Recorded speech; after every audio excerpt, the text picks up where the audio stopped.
Saatnya berpetualangan, datang ke Taman Pelangi.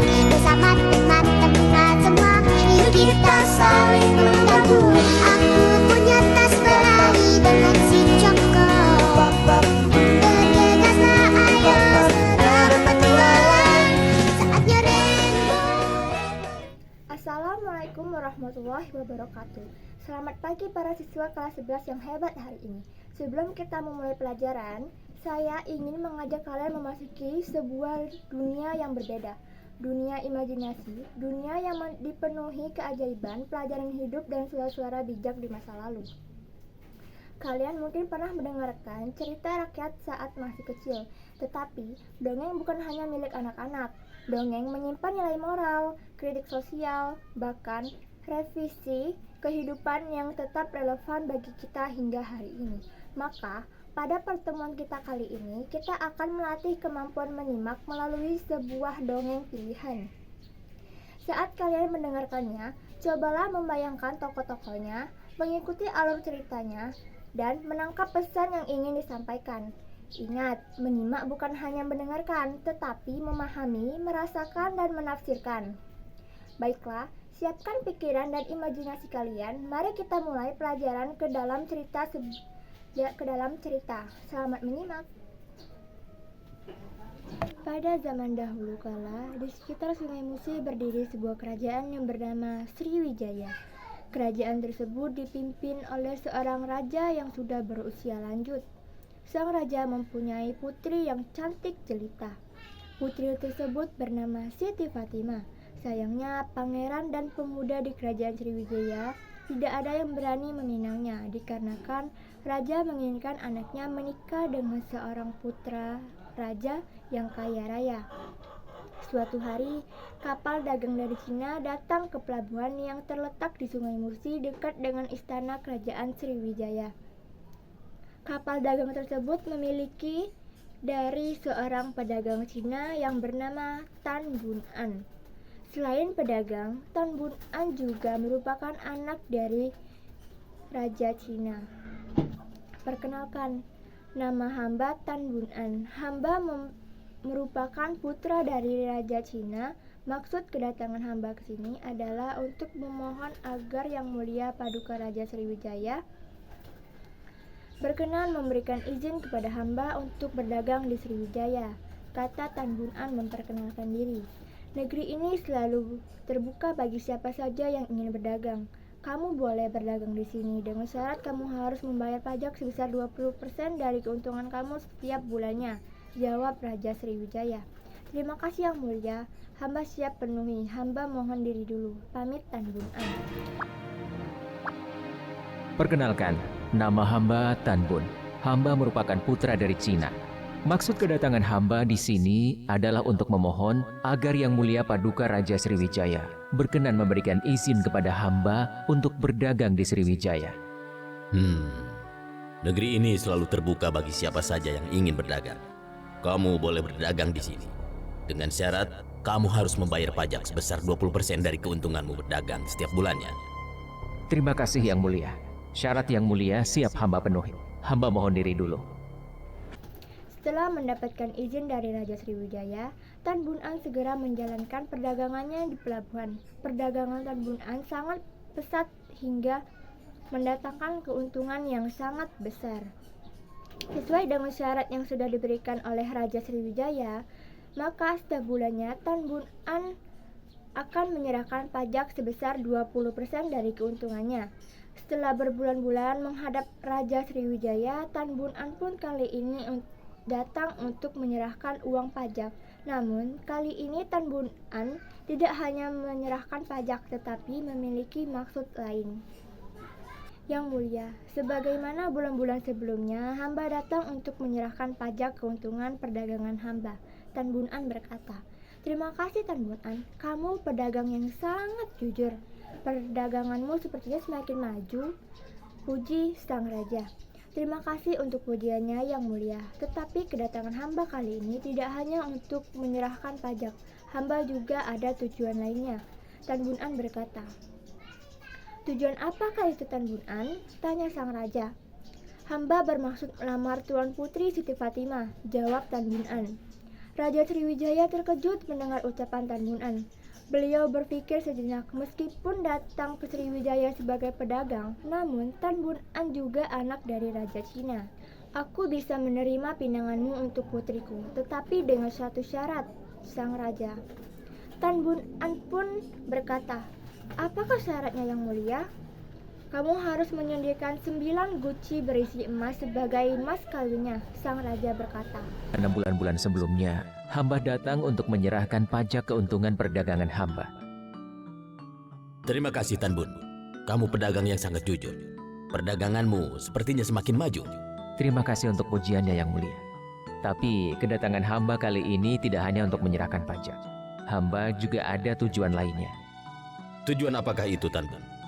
Hamba bermaksud untuk melamar Tuan Putri Siti Fatimah. Raja Sriwijaya terkejut mendengar ucapan Tan Bun. Beliau berpikir sejenak. Meskipun datang ke Sriwijaya sebagai pedagang, namun Tan Bun juga anak dari Raja Cina. Aku bisa menerima pinanganmu untuk putriku, tapi dengan satu syarat. Apakah syaratnya yang mulia? Kamu harus menyediakan 9 guci berisi emas sebagai mas kawinnya. Tanpa pikir panjang, Tan Bun An segera memenuhi syarat yang diajukan Raja Sriwijaya. Setelah mengirim surat ke ayahnya di Cina, sebuah kapal yang mengangkut 9 guci emas berangkat menuju Sriwijaya. 9 guci emas tersebut, bagian atasnya ditutupi dengan sawi agar keberadaan emas-emas tersebut tidak diketahui oleh bajak laut. Bahkan, guci-guci tersebut disembunyikan di sebuah ruang kapal yang tersembunyi. Kapal mengangkut emas tersebut akhirnya tiba di Sriwijaya. Tan Bun An yang sudah tidak sabar segera ingin naik ke atas kapal, hendak melihat 9 guci emas. Di manakah guci-guci emas tersebut? Tanya Tan Bun An. Lalu prajurit tersebut menjawab, hamba simpan di bagian kapal yang rahasia tuan. Lalu Tan Bun An berkata, tunjukkan di mana tempatnya. Tan Bun An pun dengan diantar oleh seorang prajurit masuk ke dalam kapal yang sangat gelap. Bukalah jendela kapal itu agar bisa lebih terang, perintah Tan Bun An. Nah, sekarang lebih terang. Mana guci-guci emas itu? Tanya Tan Bun An. Itu tuanku, semua guci emas tersebut ditutupi oleh kain berwarna hitam, jawab prajurit itu. Baik, sekarang keluarkanlah. Aku akan memeriksa guci-guci emas itu, perintah Tan Bun An lagi. Tan Bun An segera membuka kain hitam yang menutupi guci. Namun alangkah terkejutnya dia setelah melihat guci-guci tersebut. Yang aku minta adalah emas. Kenapa yang dikirim malah sayur-sayuran busuk ini? Apa kata Raja Sriwijaya jika yang dikirim ternyata hanyalah sayuran busuk bukan emas?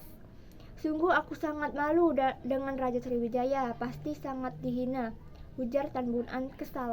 Yang aku minta adalah emas. Kenapa yang dikirim malah sayuran busuk ini? Apa kata Raja Sriwijaya jika yang dikirim ternyata hanyalah sayuran busuk, bukan emas? Sungguh aku sangat malu, dan Raja Sriwijaya pasti sangat terhina.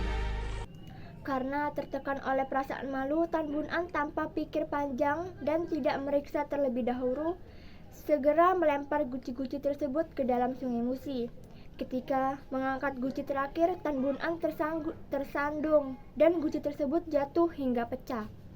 Tan Bun An pun seperti tidak percaya dengan yang dia lihat. Di bawah sayuran yang busuk tersebut ternyata tersimpan banyak emas. Tan Bun An segera naik ke galdak kapal dan berbicara kepada prajurit pengawalnya. Pengawal, kenapa kamu tidak bilang bahwa emas-emas ditutupi oleh sawi? Dan aku sudah terlanjur membuang 8 buah guci di dalam Sungai Musi, kesal Tan Bun An. Lalu prajurit tersebut menjawab, maafkan hambamu tuanku. Sudah, ayo kita menyelam, kita ambil 9 guci itu. Pengawal, kenapa kamu tidak bilang bahwa emas-emas itu ditutupi oleh sawi? Dan aku sudah terlanjur membuang 8 guci ke dalam sungai. Maafkan hamba tuanku. Sudahlah, ayo kita menyelam dan kita ambil 8 guci emas itu. Tan Bun An dan prajurit Cina tersebut segera melompat ke dalam Sungai Musi dan menyelam. Sementara itu, Siti Fatimah yang diberi kabar tentang Tan Bun An yang menyelam ke dalam sungai menunggu calon suaminya tersebut dari atas kapal. Hari semakin sore, namun Tan Bun An dan pengawalnya belum juga muncul dari dalam Sungai Musi. Dayang, selama ini kamu sudah setia menemaniku. Kemana saja aku pergi, kamu selalu mengawalku. Namun kali ini aku akan menyusul calon suamiku menyelam ke dalam sungai. Kamu tidak perlu mengikutiku lagi. Doakan saja semoga aku selamat. Namun, jika suatu saat nanti ada tumpukan tanah di sungai ini, berarti itu kuburanku. Pesan dari Siti Fatimah. Dayang, selama ini kamu sudah setia menemaniku. Kemana saja aku pergi, kamu selalu mau mengawalku. Namun, kali ini aku akan menyusul calon suamiku menyelam ke dalam sungai. Kamu tidak perlu menemaniku lagi. Doakan saja semoga aku selamat. Namun, jika suatu saat nanti ada tumpukan tanah di sungai ini, berarti itu kuburanku. Belum sempat mencegah, Siti Fatimah sudah melompat ke dalam sungai. Lalu Dayang yang setia menunggu sampai malam tiba hingga keesokan harinya. Namun Siti Fatimah belum juga muncul hingga ayam jantan pun berkokok. Dan matahari muncul di ufuk timur. Baik Tan Bun An dan pengawalnya serta Siti Fatimah belum juga muncul. Tiba-tiba Dayang melihat gundukan tanah muncul dari dalam sungai Musi itu. Artinya Siti Fatimah telah meninggal dunia. Gundukan tanah tersebut lama-kelamaan menjadi sebuah pulau. Masyarakat di sekitarnya menyebutnya pulau tersebut dengan nama Pulau Kemarau. Dalam bahasa Indonesia, kemarau artinya adalah kemarau. Dinamakan kemarau karena pulau tersebut tidak pernah tergenang air meskipun Sungai Musi sedang banjir.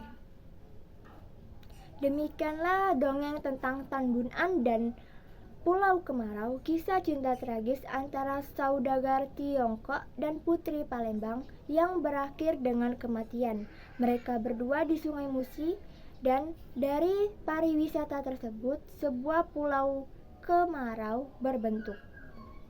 Pesan moral yang dapat kita ambil dari cerita ini adalah pentingnya ketelitian dalam bertindak dan tidak terburu-buru dalam mengambil keputusan atau menilai sesuatu berdasarkan penampilan di luar saja. Semoga cerita ini tidak hanya kalian dengar sebagai hiburan, tapi juga sebagai pengingat bahwa setiap ucapan memiliki dampak dan setiap pilihan membawa konsekuensi. Saat kita memahami isi dongeng, kita juga belajar memahami kehidupan. Terima kasih telah menyimak dengan baik.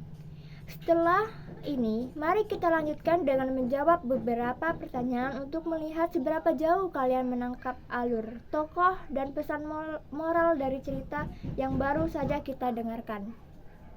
Pertanyaan pertama, tokoh Tan Bun An dikenal dalam legenda Pulau Kemarau sebagai seorang A. Prajurit Sriwijaya, B. Pedagang Tionghoa, C. Kerajaan dari destinasi Ming, dan D. Penjaga Pulau Kemarau. Pertanyaan kedua, Pulau Kemarau terletak di A. Sungai Musi, B. Danau Ranau, C. Sungai Lematang, D. Sungai Komering.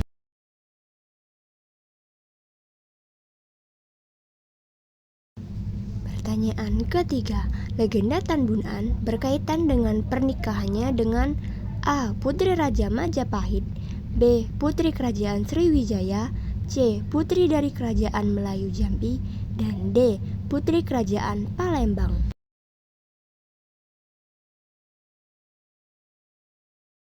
Pertanyaan keempat, menurut legenda Tan Bun An meninggal karena A. Diserang perampok, B. Tenggelam saat kembali ke Tiongkok, C. Terjatuh dari kapal, D. Diracun seorang pedagang.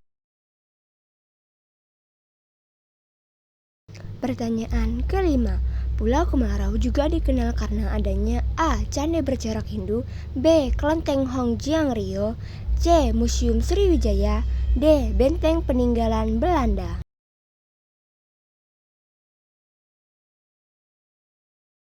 Pertanyaan keenam, peristiwa tragis dalam legenda Pulau Kemarau terjadi ketika A. Kapal Tan Bun An terbakar, B. Tan Bun An melompat ke sungai karena salah paham, C. Siti Fatimah di Densarea, D. Raja Palembang mengusir Tan Bun An.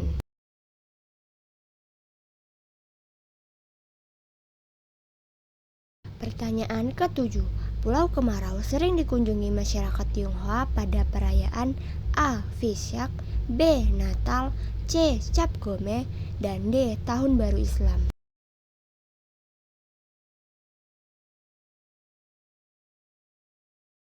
Pertanyaan ke-8. Istilah kemarau dalam Pulau Kemarau merujuk pada A. Tanah yang subur, B. Pulau selalu kering meski air pasang, C. Tempat berkumpulnya pedagang, dan D.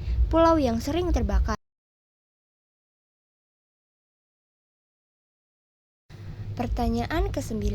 Legenda Tan Bun An dan Siti Fatimah mencerminkan hubungan budaya antara A. Jawa dan Bali, B. Palembang dan Aceh, C. Nusantara dan Tionghoa, dan D. Kalimantan dan Sulawesi.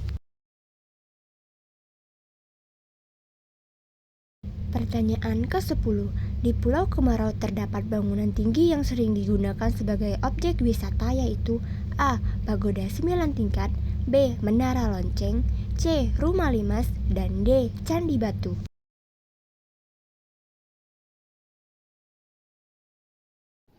Sampai jumpa pada cerita berikutnya. Teruslah membuka telinga dan hati kalian untuk siap dengan kisah yang hadir, karena setiap cerita membawa pelajaran yang sangat berharga. Tadi kan kalian telah menjawab beberapa soal untuk menguji ketelitian dalam memahami alur tokoh dan pesan moral dari dongeng Tan Bun An dan Pulau Kemarau. Semoga latihan ini itu membantu kalian menjadi pendengar yang semakin cermat, mampu mencakup detail, dan menghubungkan makna di setiap pariwisata. Tetaplah menjadi pembelajaran yang bijaksana, yang tidak hanya mengetahui jawaban, tetapi juga memahami pesan kehidupan di balik sebuah cerita.